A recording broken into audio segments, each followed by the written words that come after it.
Hey guys. Alright, so now we're getting ready to start working with Photoshop. But before we do, I want to give you guys a rundown of the interface a little bit here.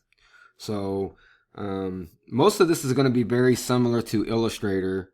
However, there are some subtle differences in the software.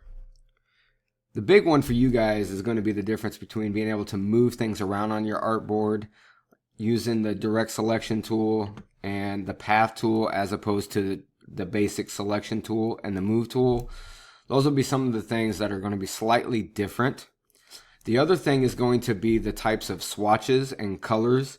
So for example, you guys were used to working with fill and stroke, and now you're going to have to get used to working with foreground color and background color as opposed to fill and stroke. They still have it fill and stroke. However, when you're working with basic photos and not really creating like your own artwork, like paintings and stuff like this, you're going to be using that foreground and background color as opposed to the fill and stroke when you're actually trying to create art or a graphic. So let's go ahead and get started. So first thing is, I want you guys to come over here and I want you guys to hover on these tools. I want you to right click where needed so you can get out the other tool within the tool. So for example, that move tool I was telling you guys about, you hit Control V, or I'm sorry, V to get to our selection tool in Illustrator. That's going to select the move tool. That's going to be the tool that actually you want to use most of the time to be able to move individual pieces around on your artboard. The problem with that will be is when you bring in multiple different objects, a lot of times in Illustrator, or I'm sorry, Photoshop, it wants to put those on different layers. So you're going to have to go over here and select a layer before you can actually move some of the objects that you're trying to move. So that can be kind of a pain in the butt, but you guys are going to have to just learn to adjust. All right. So after hovering, hopefully you guys have seen the different types of selection tools. Okay. So these lasso, polygonal, magnetic tool, these are all types of selection tools. The quick selection tool, the magic wand selection tool.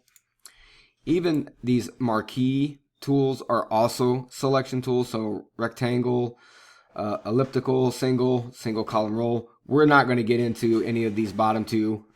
We probably will touch on the elliptical and the rectangle. So as you guys can see, there's quite a few selection tools. So that's one of the big importance using Photoshop is creating and making good selections to whatever it is that you want to work with. Okay, so that's a big deal in Photoshop. Another big deal in Photoshop is the brush.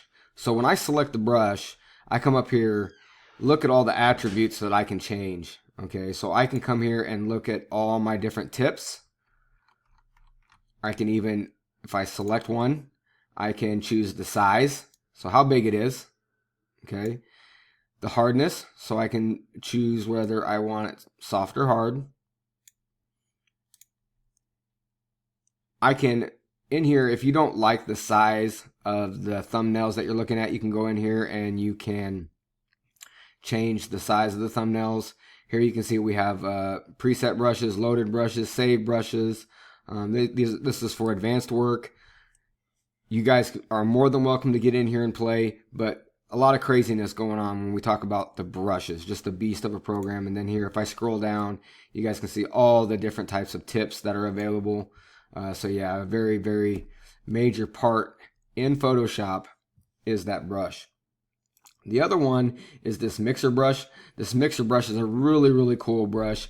If you guys are playing and checking it out, it's pretty sweet. If I select it, here you notice if I hover, this is telling me that load the brush after each stroke. This is telling me, to clean the brush. Here you can see wetness.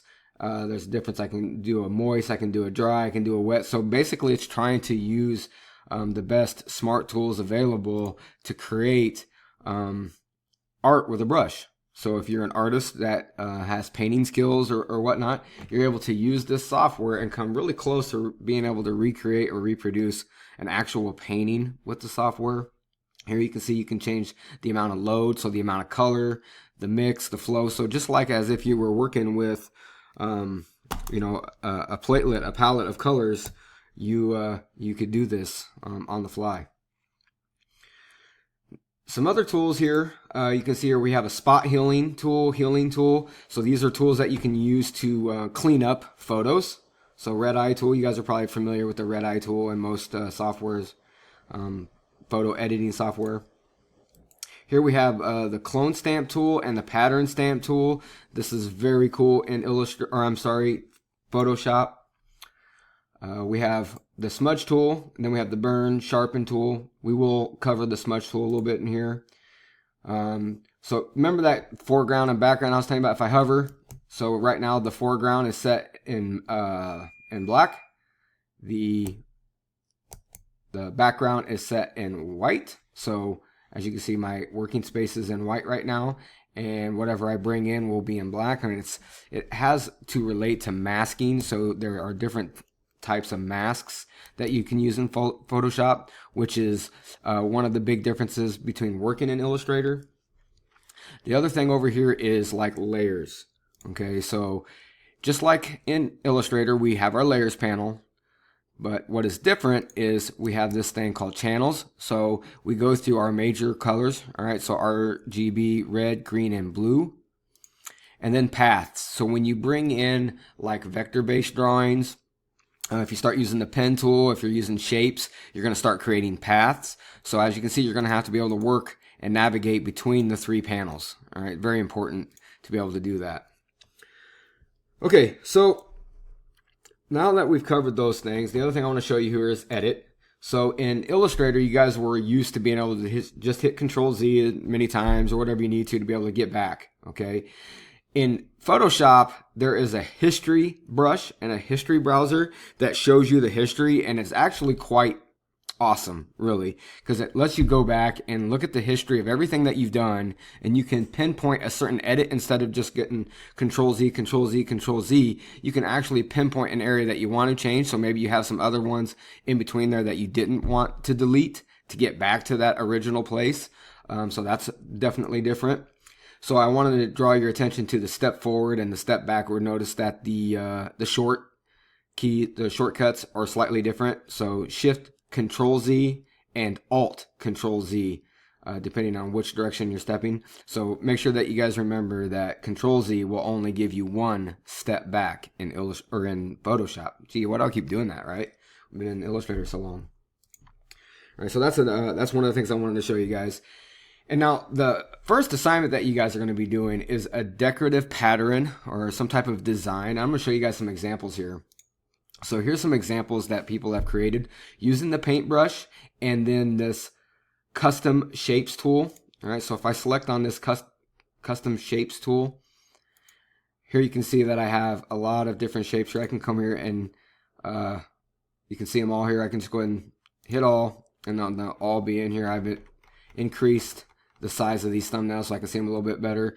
But lots of different custom tools that you guys can use, and I just want you guys to use these for now until you guys get comfortable with the software, and then we'll talk about possibly creating your own design in Illustrator and bringing it in, and I'll explain why in a later date here. So I'm just going to scroll through here and show you the different decorative patterns that people have created. All right, so definitely some pretty cool stuff here.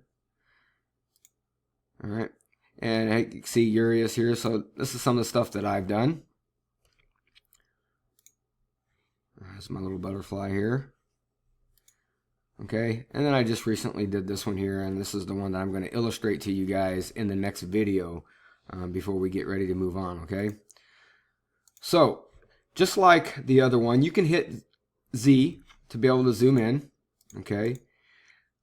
Another thing that you're going to want to get used to is being able to hit the H key for the hand. It allows you to move things around freely on the document. Okay. And just like in Illustrator, if I hit Control 0, it'll take me back to my original placement. Just like in Illustrator, you can hit Control minus, zoom out. You can hit Control plus and zoom in. Okay. So there you have it. Watch the video. Hopefully this will help you guys get through the basics of Photoshop, and we will get ready for our first project. All right, guys. See you. Bye.